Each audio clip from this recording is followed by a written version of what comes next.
விவசாய சொந்தங்கள் அனைவருக்கும் வணக்கங்க. இன்றைய காலகட்டத்தில் விவசாயம் என்றாலே அதிக செலவு, ஆள் பற்றாக்குறை, தண்ணி இல்லாமல் போன்ற பல தடைகள் இருந்தும் அந்த தடைகளெல்லாம் தாண்டி பாரம்பரிய ரகமான குள்ளக்காரு, பூங்கார் போன்ற நெல் விதைகளை நேரடியாக விதைப்பு செய்து அதில் வெற்றி கண்ட விவசாயினுடைய ஒரு கதையை தான் இந்த பதிவில் பார்க்க போகிறோம்.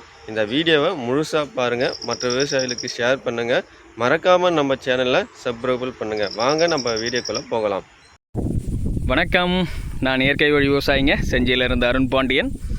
இந்த பதிவு பார்த்திங்கன்னா நேரடி நெல் விதைப்பு குள்ளக்கார் வயலுங்க. நீங்கள் பார்த்துட்ருக்கிறது கடந்த பிப்ரவரி மாதம் 8ஆம் தேதி நேரடி நெல் விதைப்பு ட்ரம் சீடர் மூலயமா நம்ம செஞ்சுருந்தோம்.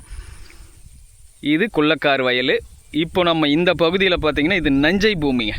ஏரிக்கு கீழே இருக்கக்கூடிய நீர்ப்பாசன பரப்பு, குறிப்பாக களிமண் பூமின்னு சொல்லுவாங்க.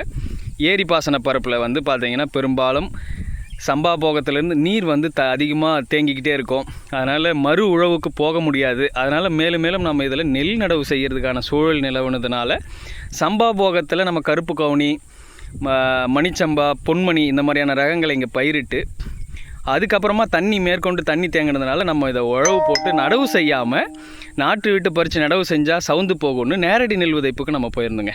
நிறைய பேர் இங்கே பக்கத்தில் பார்த்திங்கன்னா ரசாயன விவசாயிகள் இந்த பகுதியில் அதிகம். நம்ம இந்த நடுவில் ஒரு 4 ஏக்கரை குத்தகை எடுத்து நம்ம இயற்கை விவசாயம் செய்ய போகிறோன்னு சொன்ன உடனே அவங்களுக்கு இதெல்லாம் வராது, இப்படி பண்ணக்கூடாது, அப்படி பண்ணக்கூடாது, இது சரியில்லை, இப்படியெல்லாம் சொல்லிக்கிட்டே இருந்தாங்க. சம்பா போகத்துலேயும் அதை சொன்னாங்க. ஆனால் இந்த பூமிக்கு நான் வரும்னு சொல்லி சவால் விட்டுருந்தேன். வந்துடுச்சு, நல்லாவே அருமையாக வந்தது. அதுக்கு பிறகும் நம்ம இதை வந்து நாற்று விட்டு நடாதீங்க, இந்த மாதிரியான சூழலில் நீங்கள் வந்து நேரடி நெல் விதைப்புக்கு போகிறது சரியாக இருக்கும்னு இங்கே இருக்கிறவங்க நிறைய பேர்கிட்ட பக்கத்தில் சொன்னோம். அவங்களும் அதுக்கப்புறம் கொஞ்சம் கொஞ்சமாக புரிஞ்சுக்கிட்டாங்க. நம்ம பயிர் வந்து எதுவும் போடாமல் வந்துடும், களை எடுக்கிறது முதன்மையாக இருந்தது. இதில் பார்த்திங்கன்னா இப்போ சரியாக 85 நாள் ஆகுதுங்க.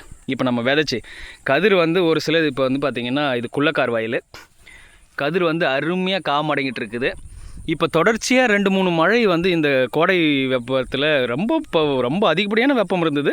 ஆனால் இப்போ தொடர்ச்சியாக மழை வந்து பார்த்திங்கன்னா காற்று புயல் அடித்து இறப்பு மழை 2 இறப்பு மழைக்கு மேலே பெஞ்சிருக்குது. அதனால் வயல்லாம் கொஞ்சம் சாஞ்சிருக்குதுங்க. எனக்கு கதிர் வந்த நேரம் நல்லாவே அருமையாக ஒரு 4 அடிக்கு மேலே வளர்ந்துருக்கிறதுனால சாஞ்சு போயிடுச்சு. இப்போ இது பார்த்திங்கன்னா அப்படியே பூங்காருங்க, ரொம்ப சிறப்பாக வந்திருக்கு. பெரும்பாலும் இங்கே இருக்கிறவங்க வராது, அது பண்ணாது, இதை பண்ணாது, ரசாயனம் தான் விளையும், இயற்கையில் வராதுன்னாங்க. நம்ம இந்த பூமியில் வருங்கிறத நிரூபித்து காட்டியிருக்கிறோம். நம்ம நேரடி நெல் விதைப்புக்கு பிறகு இது வரைக்கும் எந்த இடுபொருளும் கொடுக்கலுங்க. ஒரு களை எடுக்கிறதுக்கு ரொம்ப சிரமமாக இருந்தது. ஏன்னா நேரடி நெல் விதைப்பில் நமக்கு களைப்பு வந்து ரொம்ப அந்த கோரைன்னு சொல்லுவாங்க, தலப்பாக்கட்டி கோரை வந்துடுச்சு. ரொம்ப ஆள் ஆகிடுச்சு. ஒரு ஏக்கருக்கு 40 ஆள் ஆச்சு களை எடுக்க. அப்போ 3 ஏக்கருக்கு பார்த்துங்க. அப்போ இவ்வளோ சிரமப்பட்டு ஒரு களை தான் எடுத்தேன். அதுக்கப்புறம் போடான்னு விட்டுட்டா நல்லாவே வந்திருக்குங்க.